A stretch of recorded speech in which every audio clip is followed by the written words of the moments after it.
지난 시간에 이어서 노아 방주와 거듭남이라는 주제로 잠깐 좀 언급을 할게요.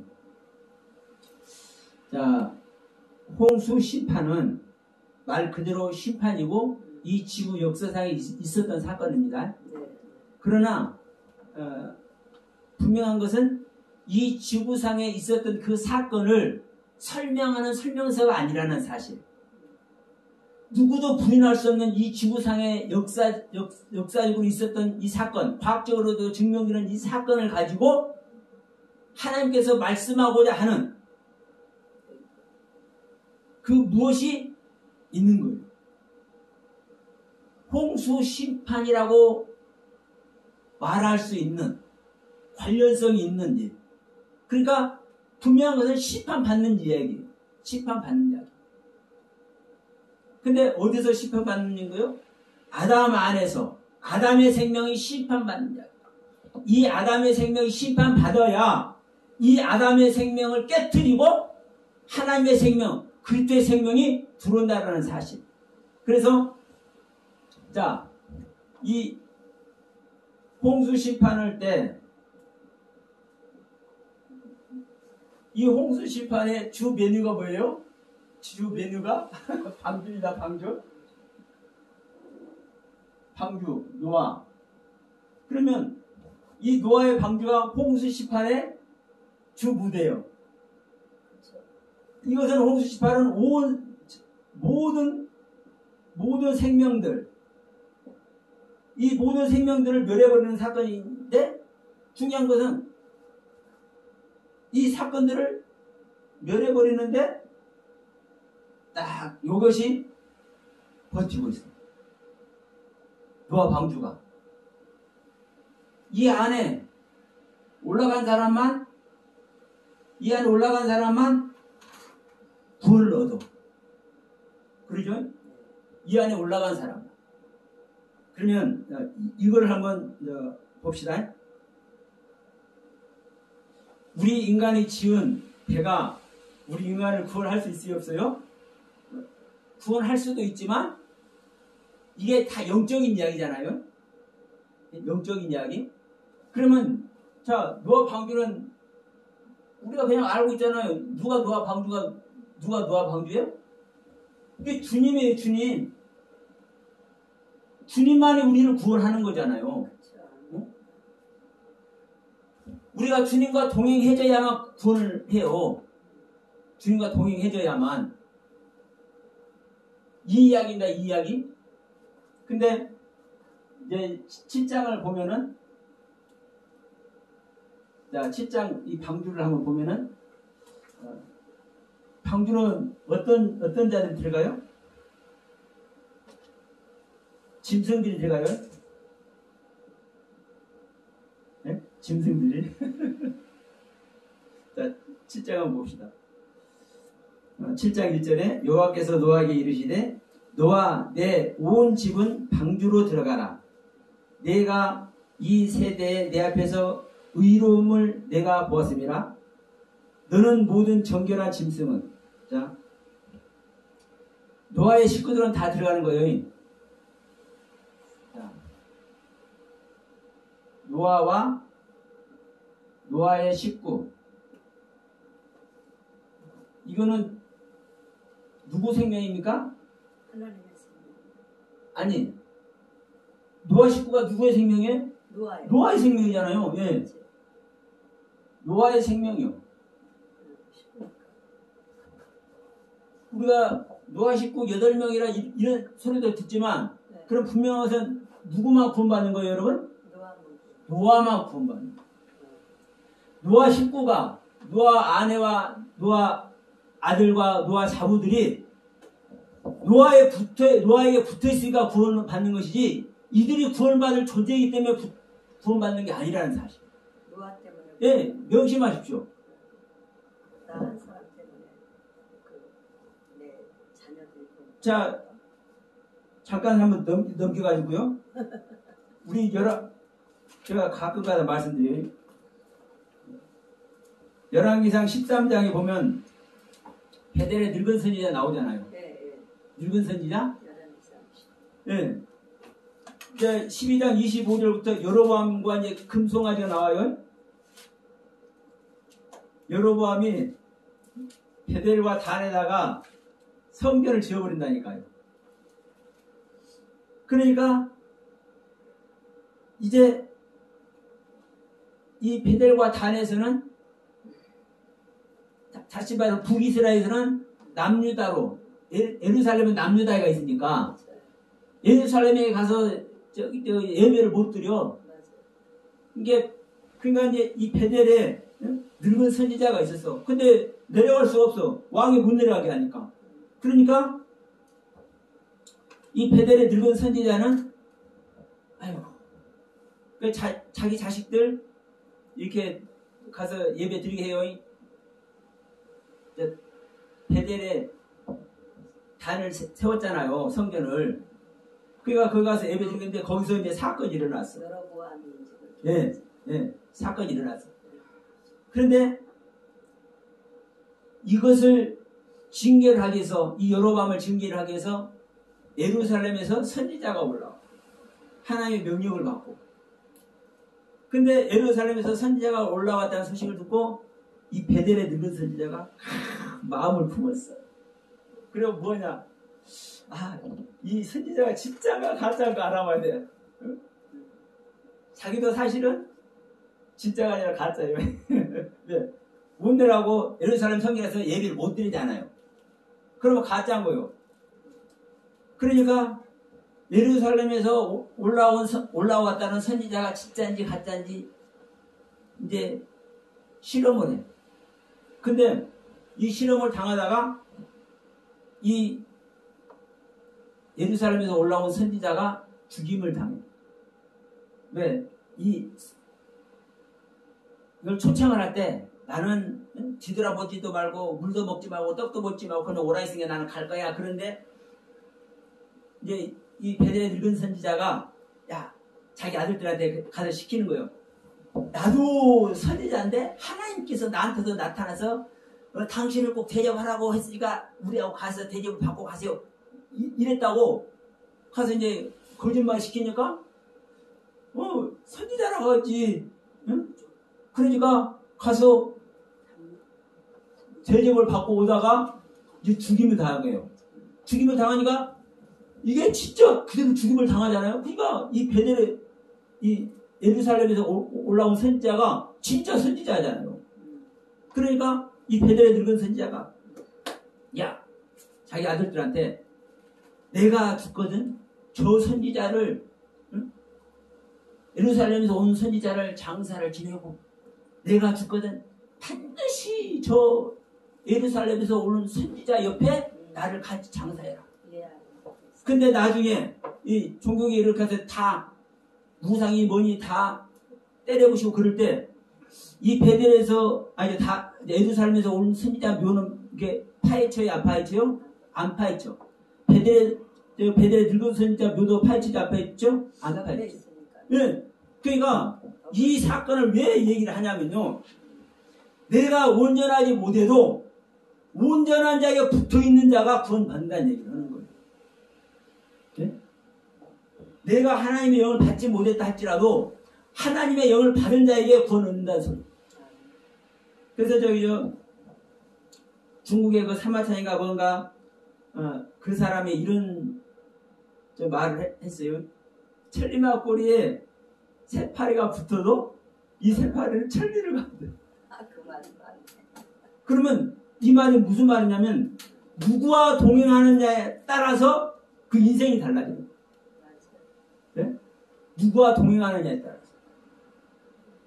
이 새파리가 똥파리가 어떻게 천리를 가? 근데 천리마 꼬리에 머리가 아니고 꼬리에 붙어 있으니까 그 꼬리에 붙어 있는데도 천리를 가. 실제로. 이게 이제 하나의 교훈입니다.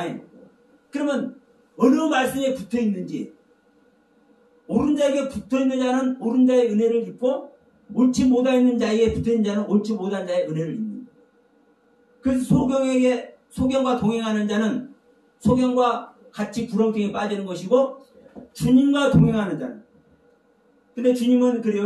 네 자신을 버리고 너의 십자가를 지고 네 생명을 미워해야 너는 나와 동행한다. 이렇게 얘기를 해요. 그래서 주님과 동행하는 자는 구원을 얻어.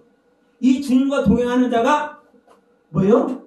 노아 방주를 지은다. 그래서 자, 구원 얻는 생명은 어떤 생명만 구원 얻습니까? 그리스도의 생명만 구원 얻고 그리스도의 생명과 함께한 자, 이 식구 같이 붙어있는 자만 구원 얻는다는 것을 명심하시기 바랍니다. 그래서 지금 잠깐 이 베델 늙은 선지자 얘기를 했어요. 자, 그러면 창세기 7장 지금 1절, 2절 지금 읽는 거예요.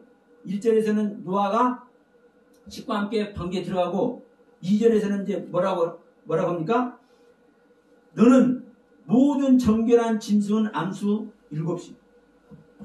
이 짐승도 정결한 것이 있고 부정한 것이 있어.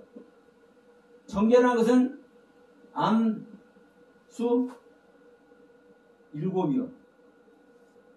부정한 것은 암수 2. 근데 그 일곱과 부정한 암수 둘의 의미는 뭐예요? 이 7의 의미와 이 2의 의미를 제가 말씀드리려고 하는 거예요. 네.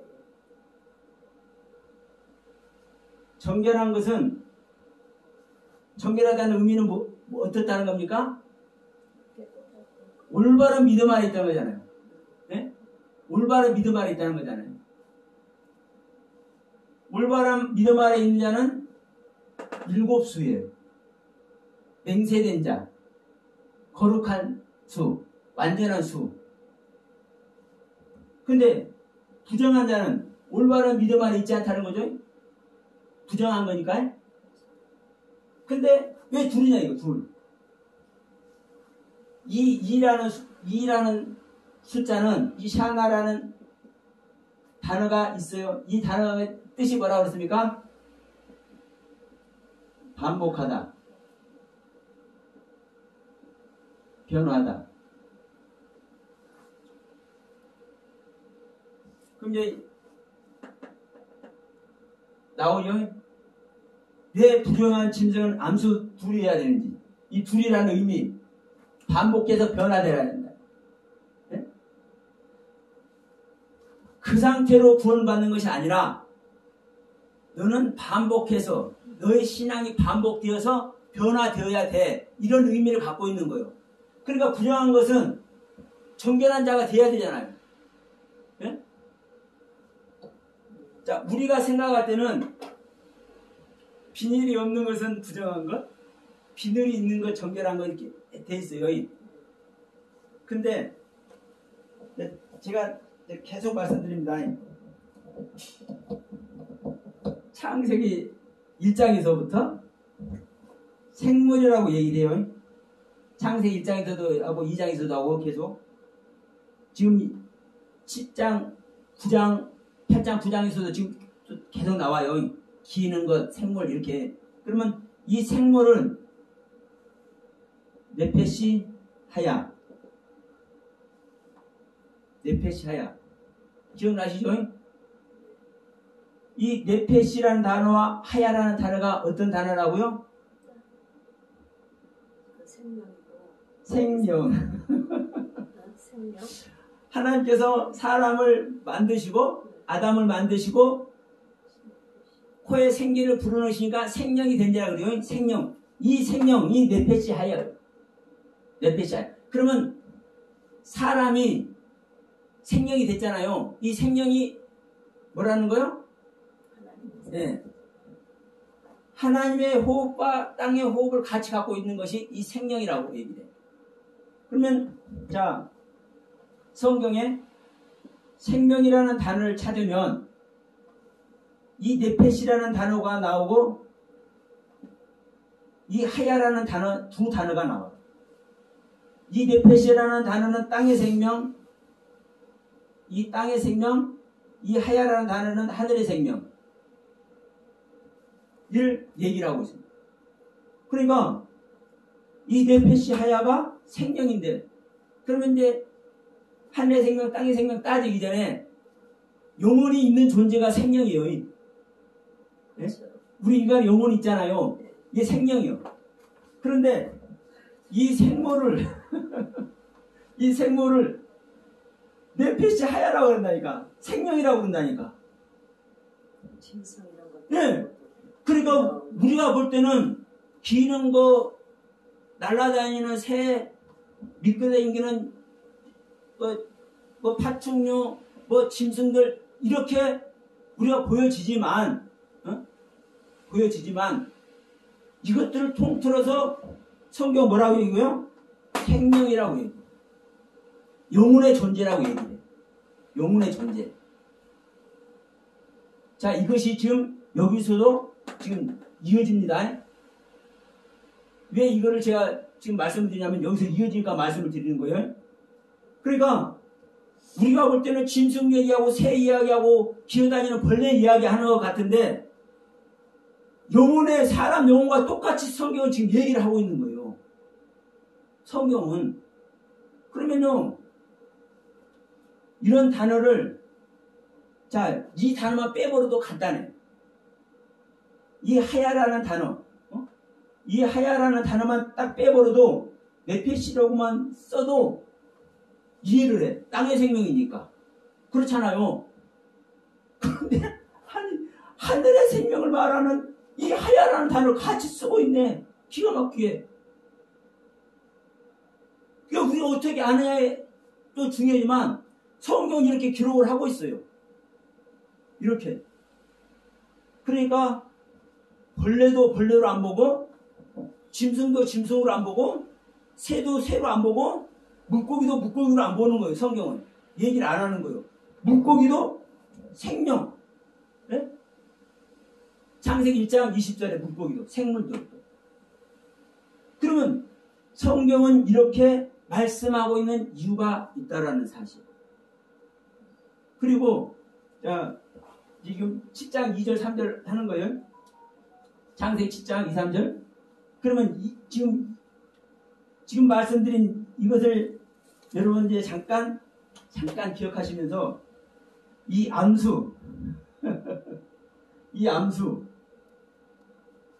이제 이 암수가 뭐냐 이거 암수가 자 정결한 7장 2절에서 그러죠. 너희는 정결한 짐승은 암수 7씩 그리고 부정한 것은 암수 2씩 그러니까 2절에서 말씀하는 암수는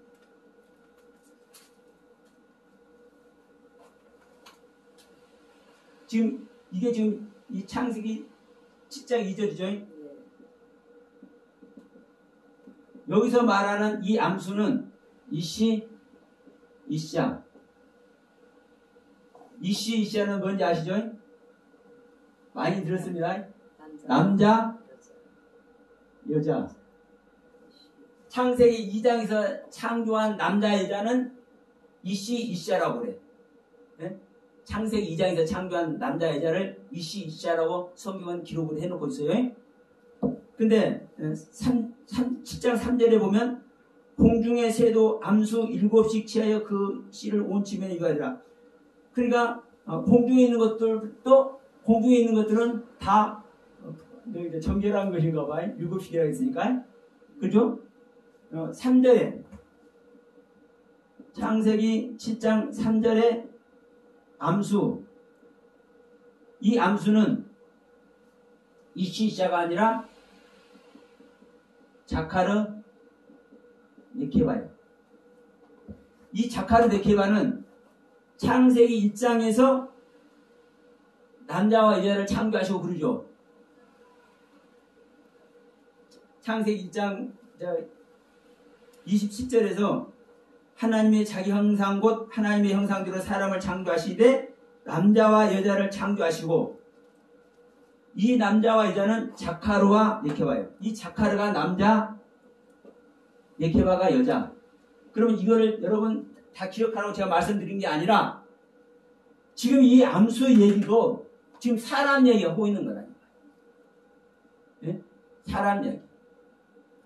우리가 볼 때는 짐승 암수 얘기하잖아요. 짐승 암수. 근데 이 암수가 남자, 여자 이 단어라고요. 우리 한글 성경으로는 이게 암수라고 이게 번역이 되어 있지만 원래 성경, 원문 성경에는 자카르 네케바로 기록되어 있고 이시이시아로 기록되어 있어. 그러니까 지금 계속 얘기지만 이 홍수 심판이 됐든 뭐가 됐든 전부 다 구원 얻는 이야기 하는 거예요. 우리 사람이 구원 얻는 거잖아요. 그러면 이 짐승들, 정결한 짐승, 부정한 짐승 다시 다 오게 해가지고 다시 다 풀어내서 이렇게 구원하는 것 같지만 실적으로는 짐승이지만 남자 여자를 얘기하는 것이고 짐승이지만 자카르 네케와 얘기를 하는 것이고 그러면 창세기 1장의 남자 여자와 창세기 2장의 남자 여자는 이시이시아 자카르 네케와 틀리지만 이제 그 의미도 있습니다. 이제 그걸 지금 하는 시간이 아니니까 그 의미도 있는 거예요. 그러면 이 이야기가 이 방주 이야기예요. 방주에 어떻게 들어가는 자. 우리가 예수님과 어떻게 해야 동행이 되느냐. 우리가 다 짐승입니다. 사실은. 우리가 나름대로 정결한 짐승은 있을 수 있어요? 없어요? 짐승 중에.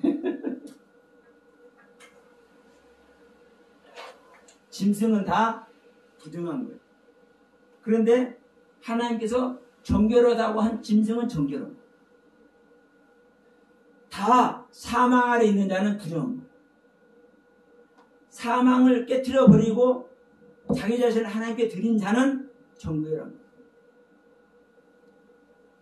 그러니까 우리가 짐승으로서도 부정한 상태에 있으면 반복해서 변화되어야 되는 것이고 우리가 짐승으로서 정결한 자라면 일곱의 상태, 온전한 상태, 하나님께서 인정하는 상태, 그 상태가 되기 때문에 구원을 얻는 거예요. 구원 얻으면서 우리가 하나님의 아들이 되어야 되는 거죠. 그런데 이제 여기서는 보십시다. 창세기 6장 19절. 창세기 6장 19절에서는 이렇게 말씀하죠. 혈육 있는 모든 생물은 너는 각기 암수 한 쌍씩 방주로 이끌어들여.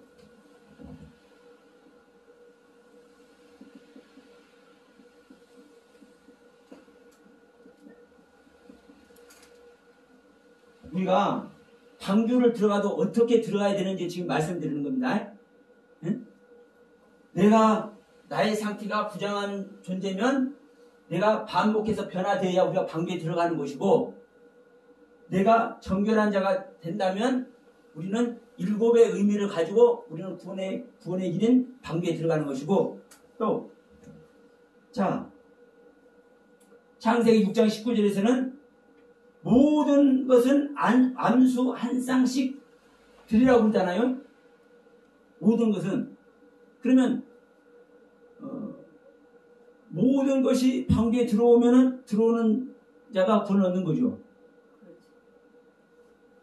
모든 것은 그런데 거기 모든 것이라는 건 짐승이나 사람이나 모든 걸 말하는 거예요. 그렇죠. 그러니까 제가 지금 계속 말씀드리지만 짐승의 개념, 사람의 개념을 일단 버려버리셔야 돼요. 방주에 들어가느냐 못 들어가느냐. 이게 중요한 것은요. 아니 사람도 방주에 못 들어가면 죽잖아요. 짐승만 또 못한 거예요. 그렇죠? 근데 여기서도 보십시다. 보세요. 그 단어가 어디가 있는데 내가 나중에 찾아드릴게요. 이 짐승들이 노아에서 취해서 들여다 놓으라는 것이 아니에요. 나오는 자를 드리라는 거예요. 나오는 자를. 정결한 짐승들, 부정한 짐승들이 모든 짐승들이 방주로 나오는 것을 드리라는 것이지 척 있는 거 잡아다가 방주에 집어넣으라는 소리가 아니라고요. 그러면 구원의 소망 안에서 방주로 들어가려고 나오는 자만 구원 얻는다니까요. 무슨 말씀인지 알죠? 그러니까 이 짐승들이 짐승들이 아니고 사람이 사람 얘기하는 게 아니에요. 지금 짐승이 됐든 사람이 됐든 지금 구원 이야기 하는 거예요. 방주에 들어갈 수 있는 자는 방주로 나가는 자가 들어가는 거예요. 부정한 것이든 정결한 것이든.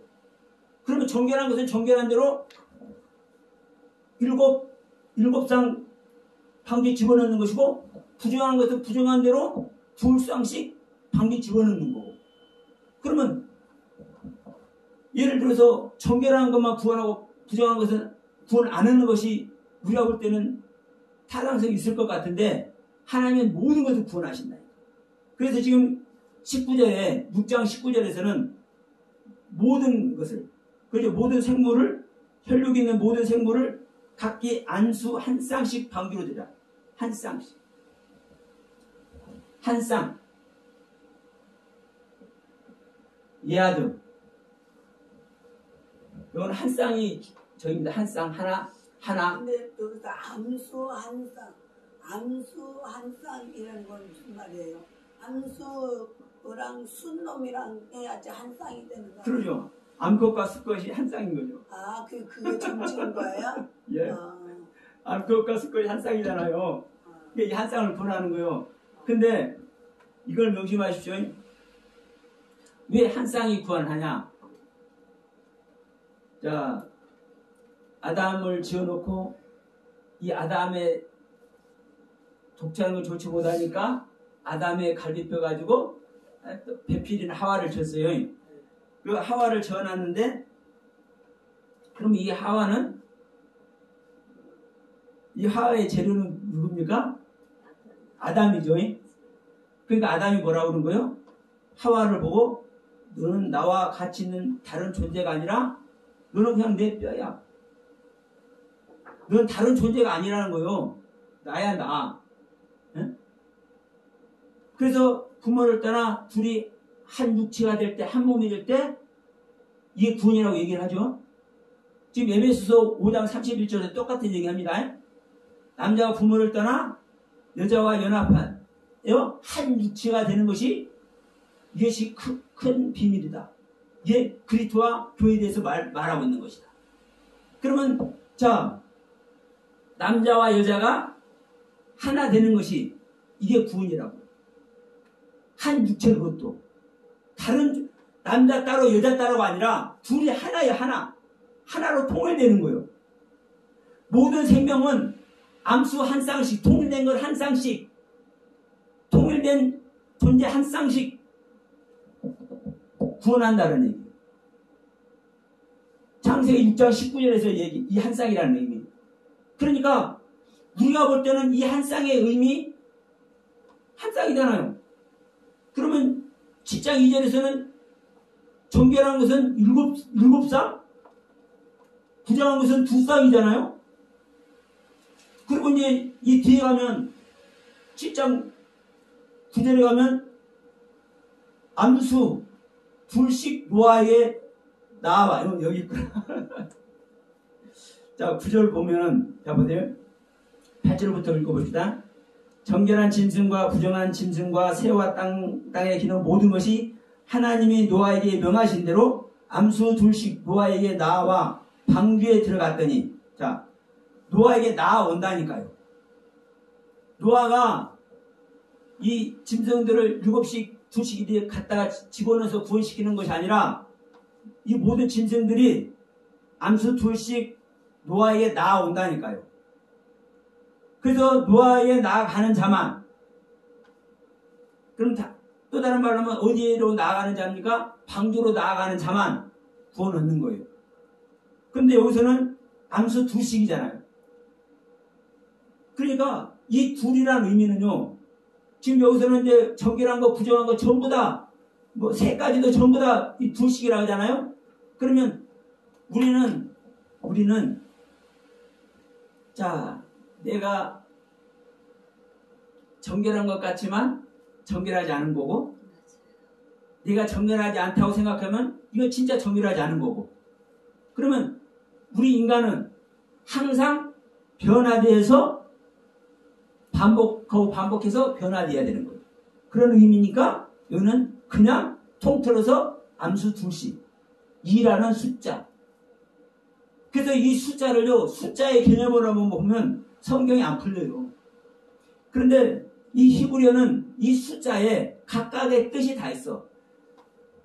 자, 자음 알레프면 알레프, 베트면 베트, 기멜이면 기물, 이 자음 하나하나에 우리나라 말로 하면 기역, 니은, 디귿, 아, 이런 하나하나에 뜻이 다 있다고요.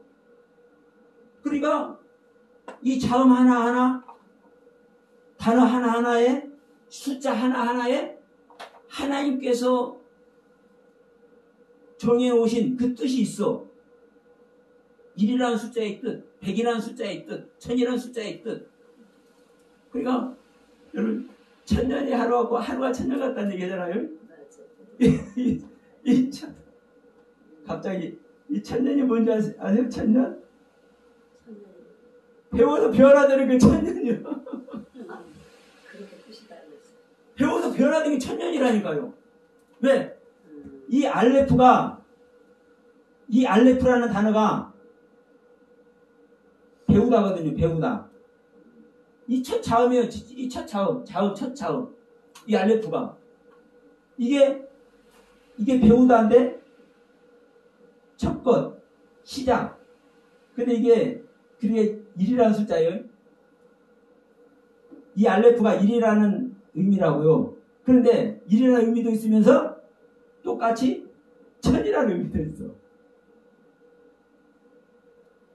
그러니까 1000년이 하루 같고 하루가 1000년 같다는 이 이야기도 이 알레프 샤나요. 연, 해, 샤나. 그러니까 변화되고 반복해서 변화되어서 뭘 가지고 배우고 익히는 것으로 배우고 익히는 것으로 반복해서 변화되는 것이 이 1000년이요. 우리가 변화되지 않으면요 구원 안에 들어갈 수 있어요? 없어요? 그러니까 1000년이 가도 구원 못 받기도 하고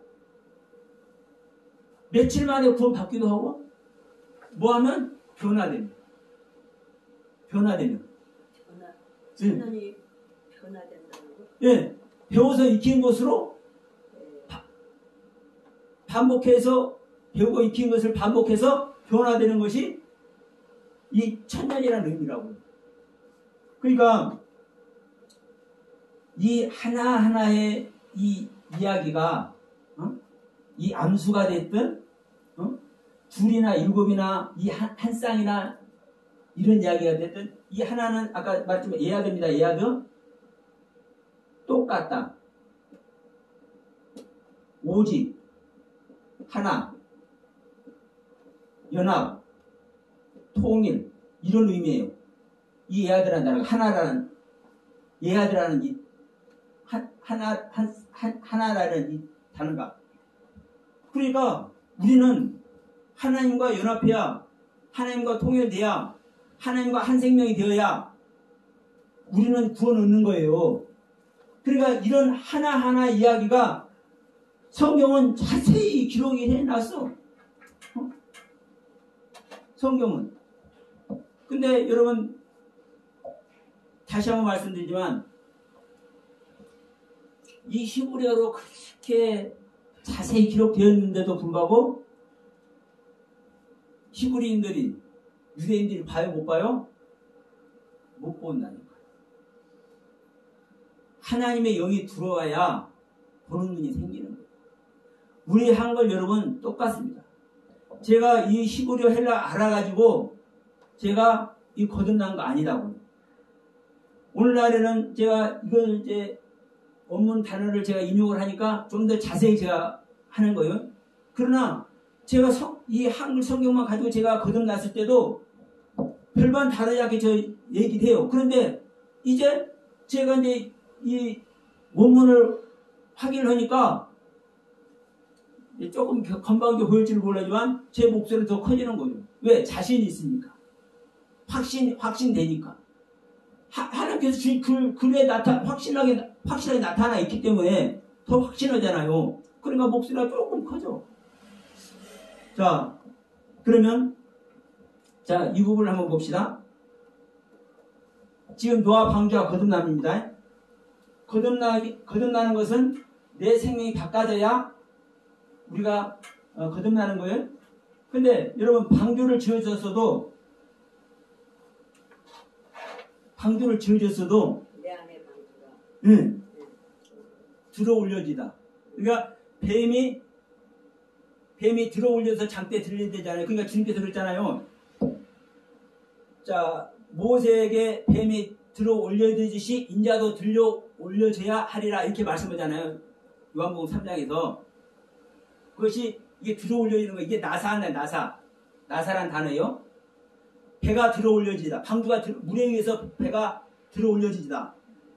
모세 손에서 뱀이 이게 들어 올려지다. 이게 들어 올려져야 구원입니다.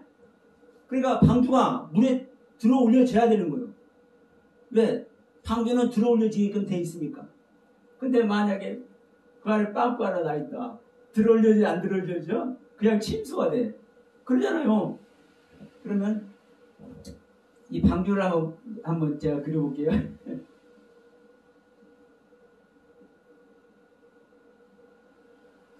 어쨌든 이런 모양이 되는 거예요. 이 사각형이. 그런데 이 높이가 30규빗. 30규빗. 이 장이 300규빗이죠. 이 넓이가 50규빗.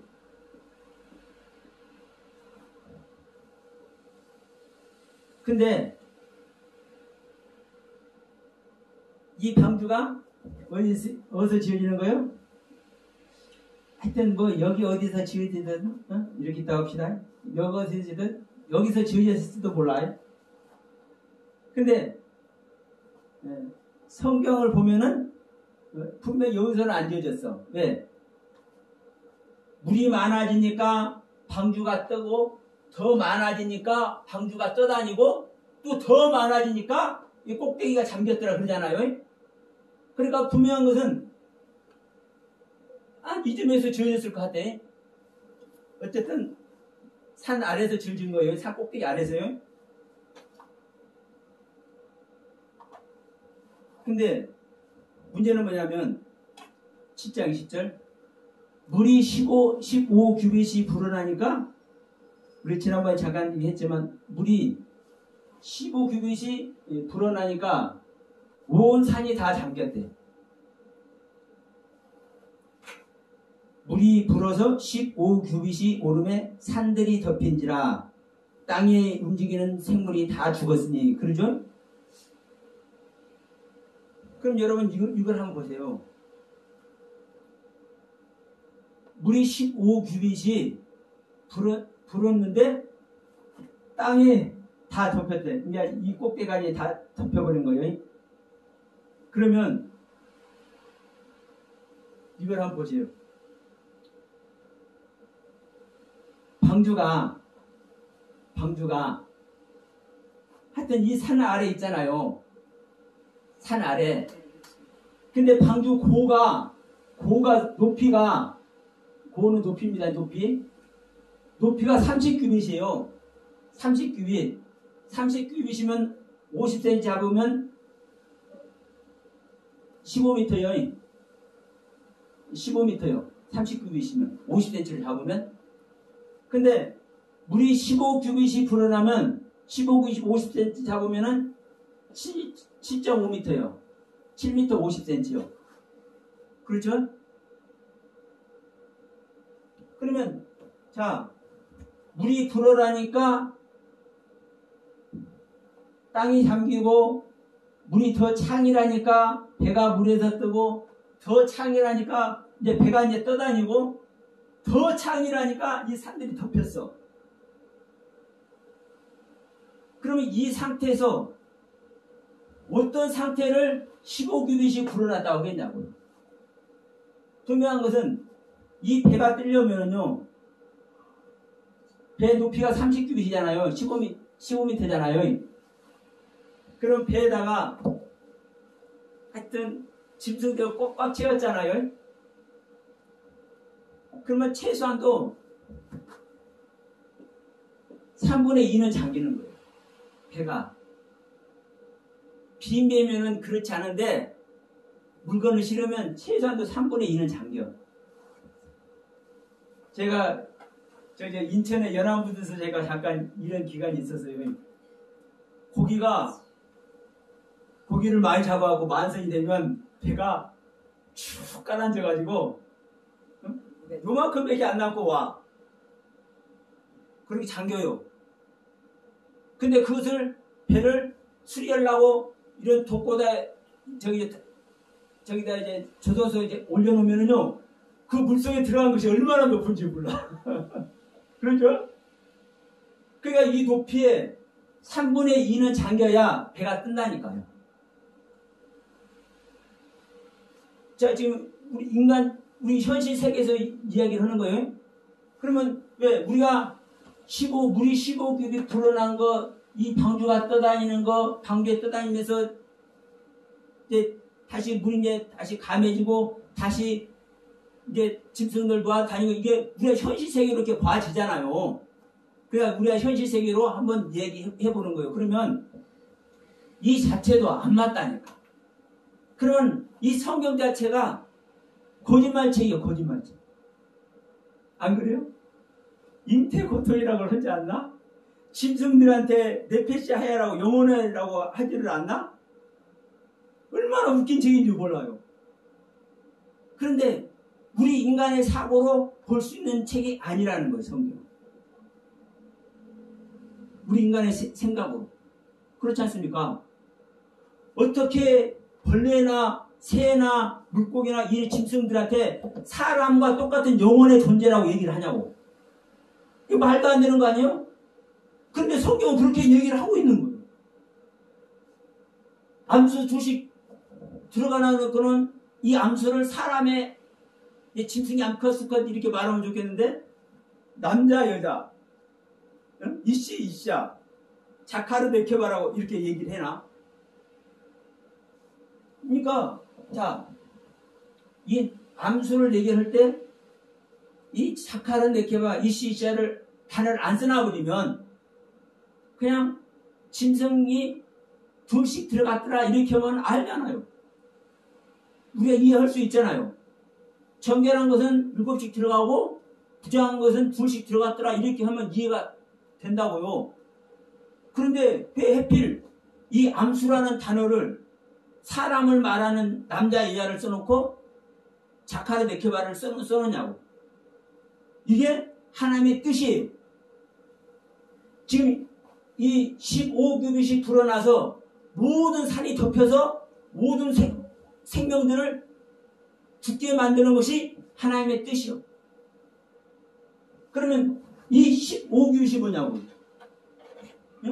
이 15규빗. 이 15규빗이라는 의미가 뭐길래 물이 15규빗 불어나는데 모든 것을 다 멸해버리냐고. 물이 15규빗 불어나면 방주도 안 떠올라요. 예? 방주도 안 떠올라. 방주도 이게 물에 떠서 떠다닐 수 있는 이런 상태도 안 돼요.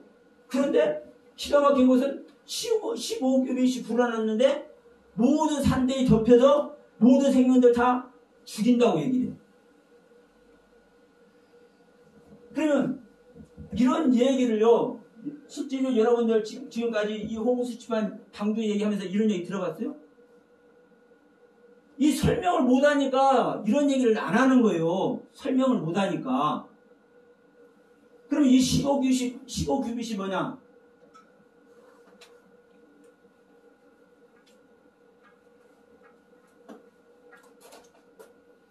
이 15라는 것은요, 10이라는 숫자와 5라는 숫자가 합성돼서 15규빗이 되는 거거든요.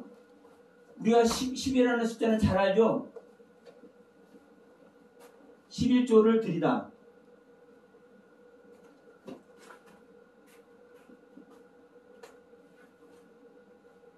이 5는 많아지다, 번성하다.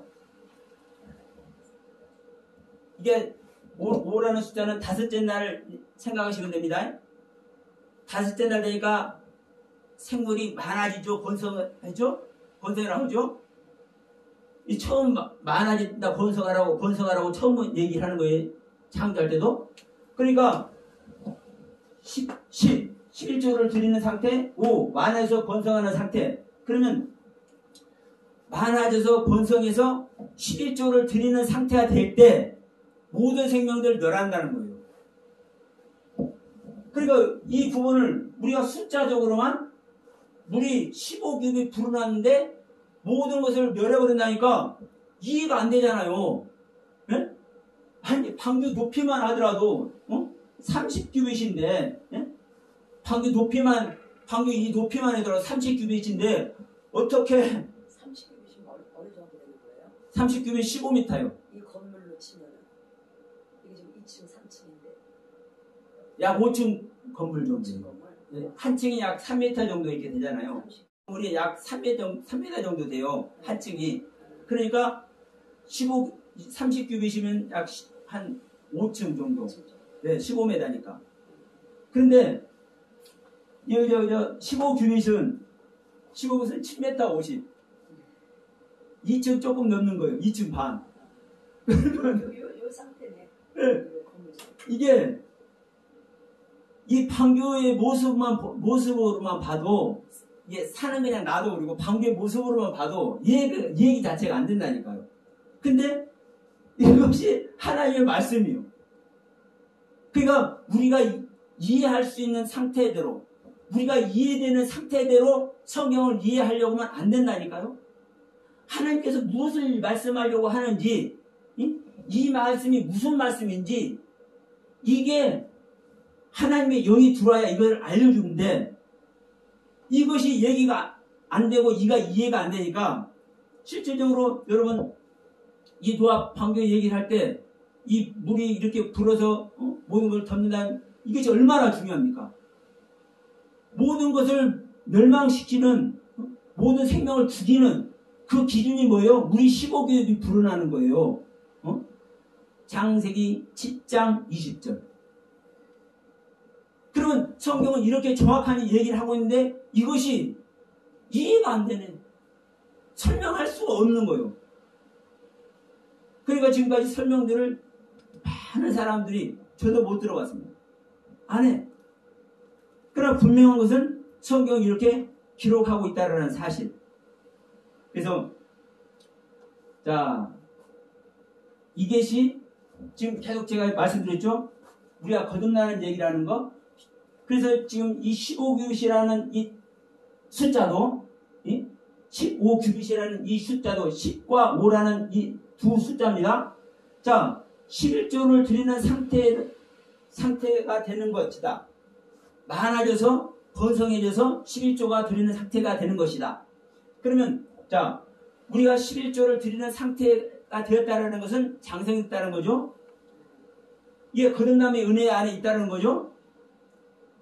그러니까 내가 11조를 드리는 상태가 될 때 내 세계에 있는 모든 것을 멸망이 되는 거예요. 다시 말하면 내가 새 생명으로 완성의 은혜 안에 있을 때 내 안에 있는 옛 생명이 멸망된다는 얘기라.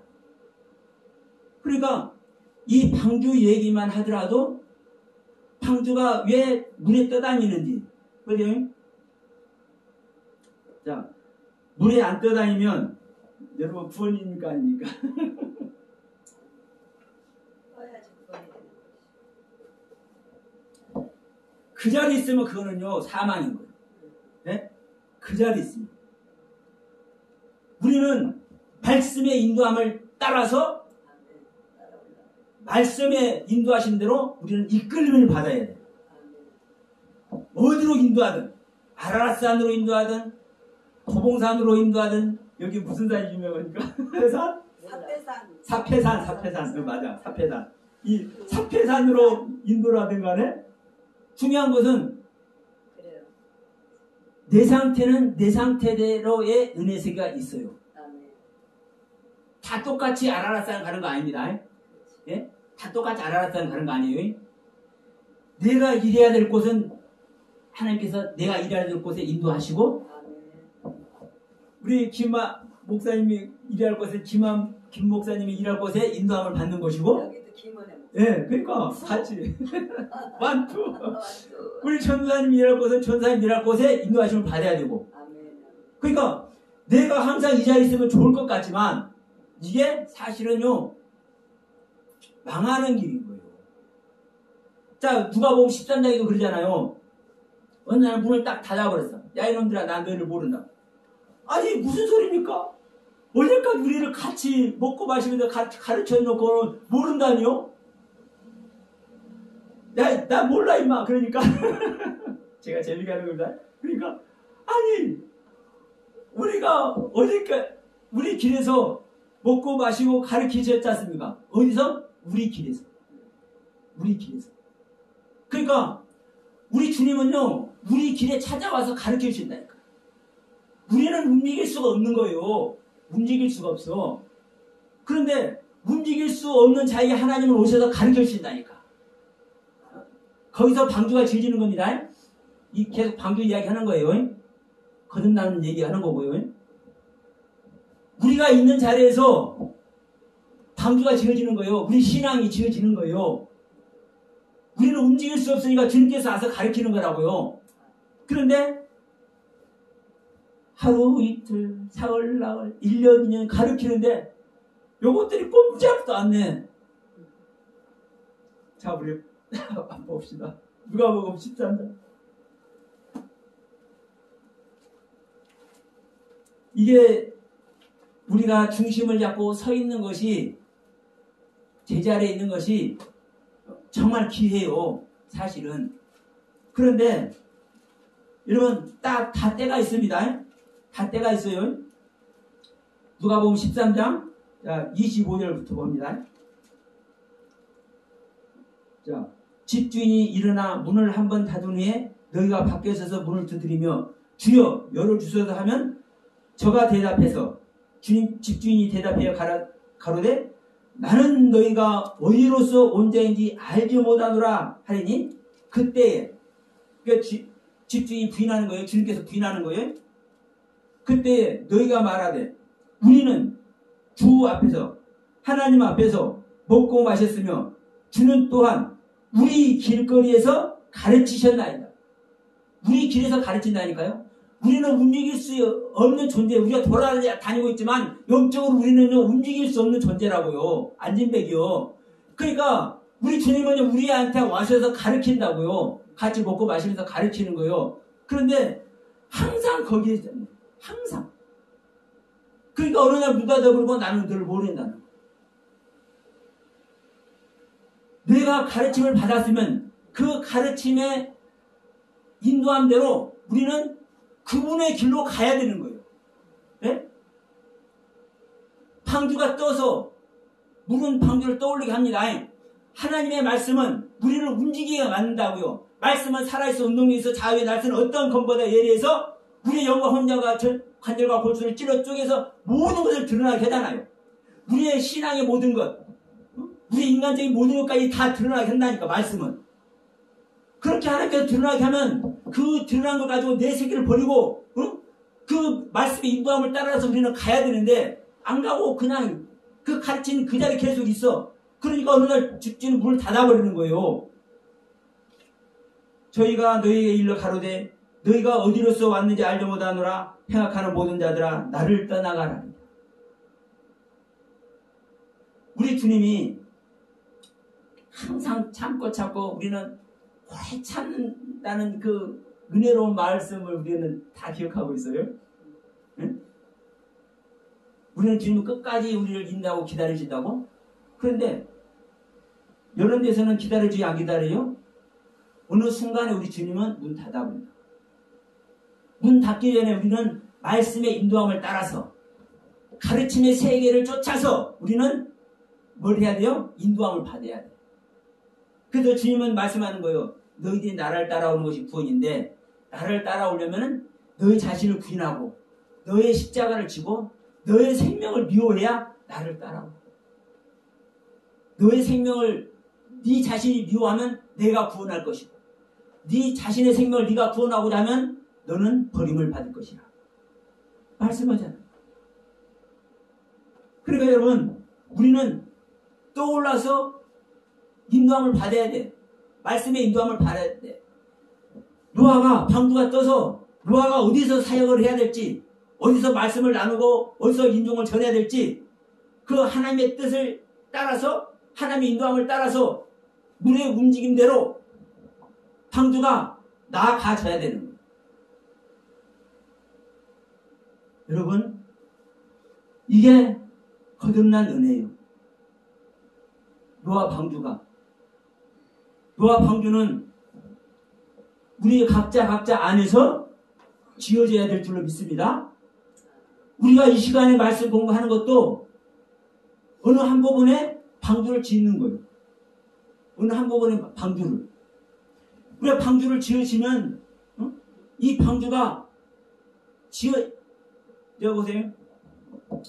이 홍수 심판의 모습으로만 보면 방주를 딱 지어놓고 어느 날 물이 다 땅에서 올라오고 하늘에서 내리고 다 이렇게 하지만, 사실은 하늘에서 내리는 물도 땅에서 솟아나는 물도 이 방주를 짓는 물인 거예요. 안 그래요? 자, 보세요. 하늘에서 내리는 물도 하나님의 말씀이고, 땅에서 솟아나는 물도 땅을 있게 한 하나님의 말씀인 거죠. 땅의 모든 경륜의 말씀과 하늘의 모든 경륜의 말씀으로 방주는 지어지는 거예요. 방주는. 우리의 신앙이, 땅은, 우리는 이제 일반적으로 말하면 땅은 뭐 죄다, 땅은 뭐 이렇게 없인 여겨버리죠. 하늘의 것으로만 지어진다고 이런 소리를 해죠. 아니요. 시편 82편 보세요. 11절에 하나님의 의는 하늘에서 하감하고 진리는 땅에서 솟아나요. 네? 진리가 땅에서 솟아난다고요. 하늘의 말씀도 땅의 말씀도 모두가 하나님의 말씀이고, 땅의 경륜으로도 우리는 하나님의 은혜 아래 있는 것이고, 하늘의 경륜으로도 우리는 하나님의 은혜 아래 있는 거예요. 다만 땅의 말씀이면 우리가 생각하는 땅의 말이 아니라 땅을 있게 한 하나님의 말씀, 이건 거예요. 근데 우리는 이 땅이라고만 생각하면 우리의 생각대로 땅을 이렇게 생각해버려요. 아니에요. 땅을 말해도 제가 계속 말합니다. 하아다마라고 얘기했으면 하아다마 땅이어야 되고, 모든 것을 깨트려서 버려버리는 땅이라고 얘기하면 모든 것을 깨트려서 버려버리는 아파라라는 땅이어야 되고, 빛을 소유한 땅이면 빛을 소유한 땅이라고 말을 해야 되고, 즉 하나님께서 말씀한 그 의도대로의 땅, 하나님께서 말씀하고자 하는 그 하나님의 세계, 말씀의 세계, 그 모든 것이 우리 안에 지어지는 방주입니다.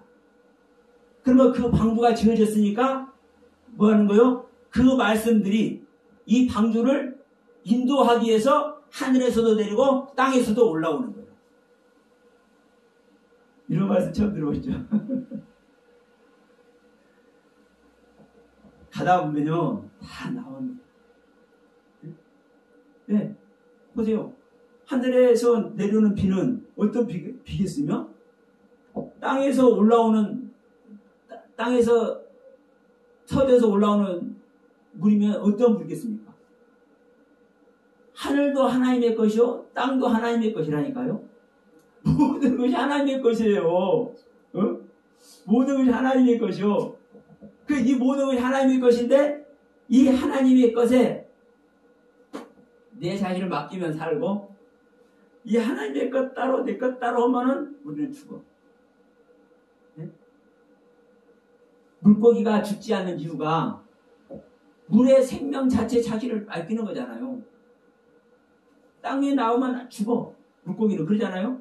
그러니까 땅의 경륜은 완전히 차단해버리니까 물 그 자체에서는요, 물이 많으면 많을수록 물고기는 더 은혜의 세계예요. 다시 얘기하면 우리는, 자, 어떤 분은 이렇게 말씀하세요. 생명의 말씀도 있고 그렇지 않은 말씀, 비진리의 말씀도 있고 이렇게 이야기할 수도 있어요. 근데 제가 이 부분하고 잠깐 좀 쉬었다 합시다. 제가 이 거듭남의 은혜를 입고 어느 교회를 제가 이제 나갔습니다. 근데 그 교회가 참 말씀을 참 바르게 전하려고 애쓰는 교회예요. 애쓰는 교회인데도 불구하고 하늘의 얘기를 하긴 하는데 생명을 내놓는 얘기는 아니에요. 그러니까 나는 거듭난 은혜를 입은 상태에서 그것이 분별되기 때문에 내가 이 교회에 있을 수 있을까 이거 생각을 했는데 막 은혜가 쏟아져요. 실제적으로 말하면 비진리를 전하는데도 불구하고 은혜가 쏟아져요. 왜 그런지 아세요? 진리의 말씀을 들어서 은혜로운 게 아니라 비진리의 말씀을 전하는데도 그것이 비진리인 것을 분별하게 하셔. 주님은 내 안에서 그걸 비진리인 것을 분별하게 하면서 저 말씀은 이렇고 이렇단다. 그러므로 이런 적용이 돼야 되는 것이란다. 이것을 알게 하니까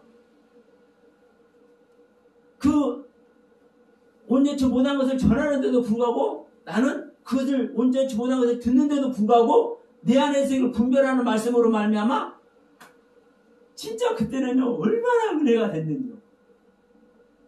그러니까 혼자 얼굴이 훤해가지고 아멘하면. 근데 제가 아멘 할 때 그 비진리를 전하는 그 모습 보고 아멘했겠습니까? 뭘 보고 아멘했겠습니까? 내 안에서 보여주시는 그 알게 하시는 깨닫게 하시는 그걸 보고 아멘하면 하는 거죠. 그러니까 여러분 우리가 말씀 안에 있다라는 것은요 진리 안에 있다라는 것은요 그래서 어디에서나 자유인 거예요. 어디에서나. 우리가 또 이런 말 하면은 그러면 비진리를 전하는 교회도 다녀야 돼. 이래버리면 안 됩니다. 왜냐하면 그 말씀으로 세계적으로는 안 되는 거잖아요. 그러나 이미 진리가 소유된 자에게는 진리 비진리 따지는 것이 아니라 이 안에 진리 담고 있는 진리로 말미암아 은혜 세계를 가는 거예요. 그러니까 자 방주를 떠오르게 하는 분은 진리의 말씀이든 비진리의 말씀이든 우리는 이게 구별하고 분별하려고 하지만 자 모든 것이 하나님의 말씀입니다. 그래서 제가 율법에 대한 얘기도 그 전에 했었죠. 하나님의 모든 말씀은 율법이다. 하나님의 모든 말씀은 율법이고 그 율법의 말씀은 또 복음이 된다. 어떻게? 그 율법의 말씀이 이루어졌을 때. 그래서 시브리서 17장 18절인가요? 거기서 7장 18절인가 거기서 그러죠. 율법이 폐해지는데 왜 폐해진다? 연약하고 무익해서 폐해진다. 이렇게 말씀해요. 근데 율법이 연약하고 무익해서 폐해지는데 왜 폐해지는 거예요? 더 좋은 소망을 더 좋은 소망 길을 가기 위해서 이게 기노마에 하기 위해서 다시 탄생되기 위해서. 그러면 어떤 사람이 율법이 폐해지는지 아세요? 모든 사람에서 율법 폐해지는 것이 절대 아니에요. 율법이 아까 소유법 제가 목적 얘기했죠. 여기서 생각나요. 율법이 소유된 자. 소유됐다는 것은요. 그 말씀이 소유된 말씀이 이해되어지고 깨달아지고 내 것으로 완성이 될 때 소유된 개념입니다. 그러면 내 안에 율법의 세계가 소유됐을 때 그 소유된 율법의 세계가 폐해지고 그 율법의 세계가 뭘로 바뀌는 거예요? 복음으로 바뀌는 거예요. 생명으로. 그래서 제가 그 제목이 들었어요. 율법을 폐하는 것은 그리스도의 생명으로 거듭나는 그 길이다. 여러분 안에 율법이 실제로 이루어져서 여러분의 소유가 되고 그 소유된 율법으로 말미암아 여러분이 진정한 그리스도의 생명을 소유하는 귀한 은혜 속에 다 들어가시길 바라면서 오늘 이 시간 말씀 마치도록 하겠습니다. 감사합니다.